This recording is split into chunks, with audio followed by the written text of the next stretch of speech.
got disappointed by every branch of government that exists. Thank you very much. Ms. Thompson? Yes, I know for a fact it was a race issue. Because you see, I live in one of the housing developments in New Orleans. And trust me, nothing happens anywhere like it happens in the project. You know, we are secluded. I mean, not secluded, but we are all, you put a bunch of us in an area together. Oh, we know where they are. You understand? We were told to leave, go to the interstate, go to the Superdome, go to the convention center. When we stepped outside, guns were pointed on us. I felt like we were being told to go outside in order to be killed. No one's gonna tell me it wasn't a race issue. Yes, it was an issue of race, because they knew one thing. When the city had pretty much been evacuated, the people that were left there mostly was black. Can I ask a question? Then was that city, state, and federal? Do you fault all the levels of government? I fault everybody. Anytime, excuse me, my 5-year-old grandbaby is sitting on the ground with her hands in the air with a beam pointed between her eyes saying, "Mommy, am I doing it right? Because I'm scared they're going to shoot me." 5 years old, my grandbaby's going to be traumatized. Ms. Hodges? I'm sure that race has everything to do with it, as race always has everything to do with the treatment of people of color in America. The fish were evacuated and the people were left to die. The stray animals from the animal shelter, most of whom would have been euphemized, were evacuated 2 days before the storm, and the people were left to die. Buses that could have gotten out people who otherwise could not get out were left to flood, and people were left to die. The military, which has the great capability of moving entire cities, failed to move in and move out the people the way the dogs and the fish had been moved out, and people were left to die. Mostly poor, mostly people of color. Race had everything to do with the ethnic cleansing and the massacre of predominantly African American people being blamed on Hurricane Katrina. Ms. Hodges. And you already know, on this channel we hold racist Caucasian people accountable, because if we don't, who will? And before we start this video, if we don't like black people, black issues, black talks, get to stepping. Yes, over 90 countries did offer assistance to the U.S. following Hurricane Katrina, including New Orleans. Many nations pledged both financial aid and material support to help with the recovery efforts. The U.S. government declined or did not fully utilize a significant portion of the international aid offered after Hurricane Katrina.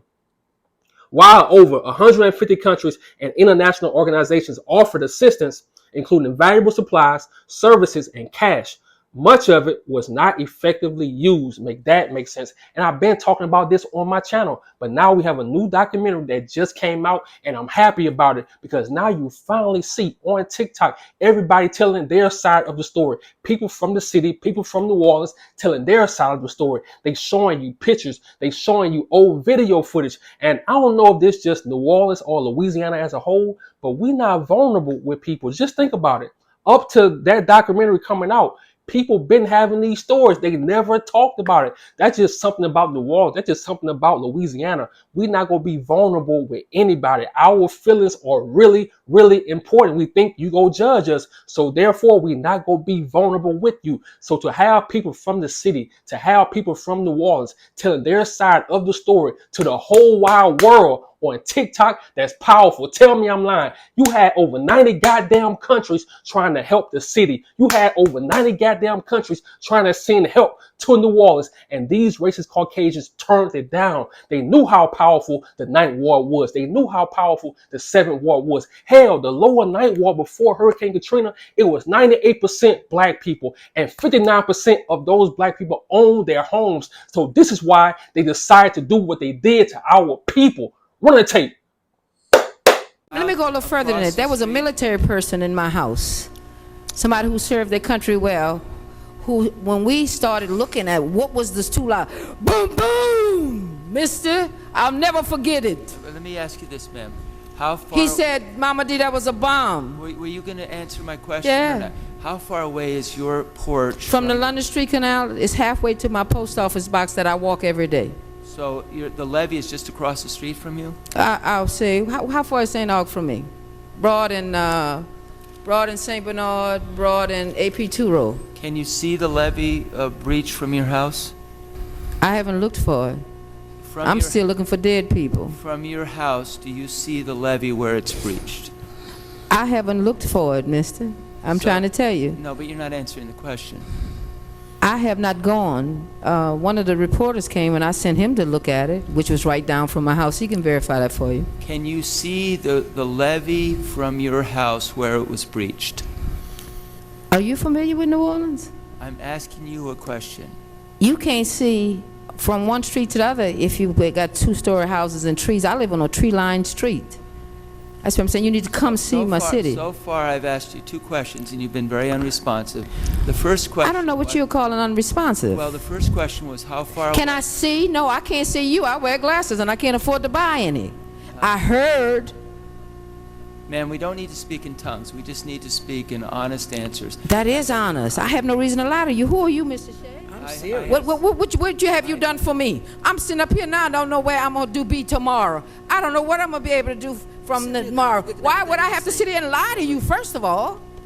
Let's get honest about that, Mama baby. D, can I just ask? I want to be on the same page with you. Can I understand it is that you didn't see it, but you heard it? Is that fair to say? Anybody who saw it ain't living to tell about it. So you didn't see it, but you heard it. Make that make sense. And you see how evil these people are. And look, I'm going to be honest. I can't even watch those TikTok videos because it's so traumatic. Matter of fact, I got a cousin. He's a cousin by marriage. And to this day, we still close. But his grandmother lives in the Ninth Ward. And we used to go there every weekend, especially during football season. And she'll make us some yakameen. And we'll watch LSU play Sunday. We'll watch the Saints play. Look, the Ninth Ward has so much culture. And they knew that. So that's why they keep trying to destroy it over and over and over again. If I'm lying, tell me I'm lying.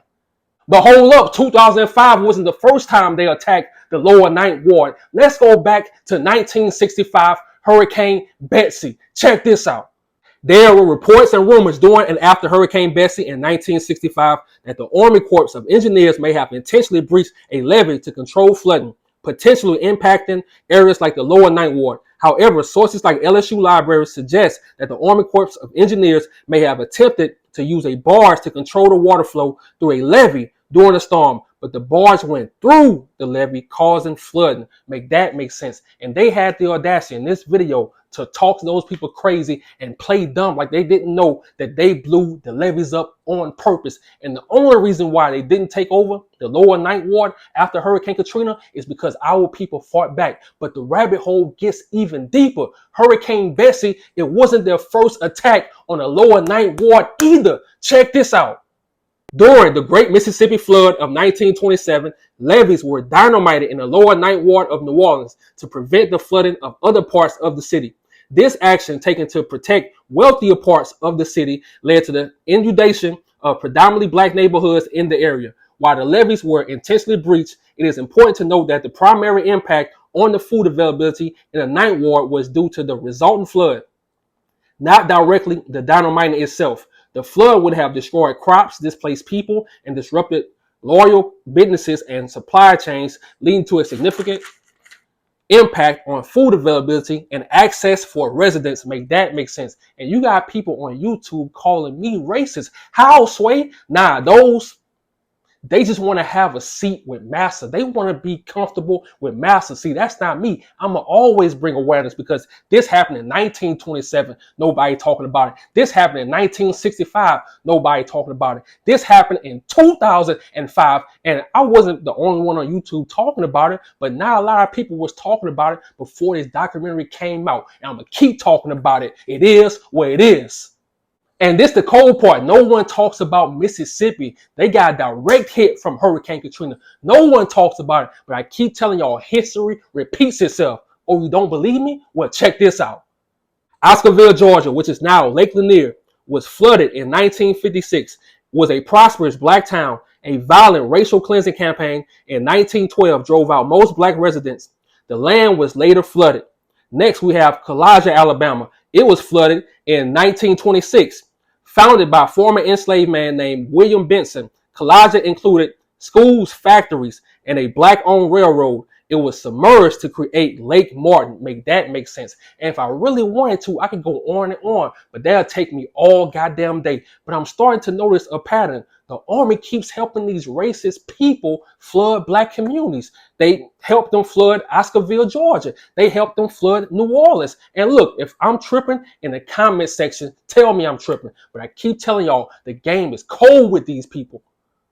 And before I go, I have to say this. I have to speak from the heart before I go. Look, if you went through Hurricane Katrina, you from the city, look, put your story in the comment section. I don't care how long the paragraph is. Put that in the comment section. Or if you have family members that went through something crazy during Katrina, during those levees breaking, put that in the comment section. Even for my people from Mississippi that went through Hurricane Katrina, tell your story on my comment section, because we need to hear that, man, because it keeps happening over and over and over again throughout history. They keep doing the same thing because a lot of our people had to relocate, whether it was Baton Rouge, Plaquemine, Lake Charles, Lafayette, White Castle. You had to go all the way to Houston. You had to go all the way to Georgia. Some went to California. Some went all the way to Arizona. Some of our people went to Minnesota, and they called them refugees. So tell your story. And speaking of relocating, Fox News, August the 8th, Fox News put up this article. I'm going to put that article in my description because I need y'all to read it. Their whole plan all along in 2005 with Hurricane Katrina and those levees, it was to murder black people and force them to relocate so they can take over and turn New Orleans into NOLA. And if you know, you know. I'm out.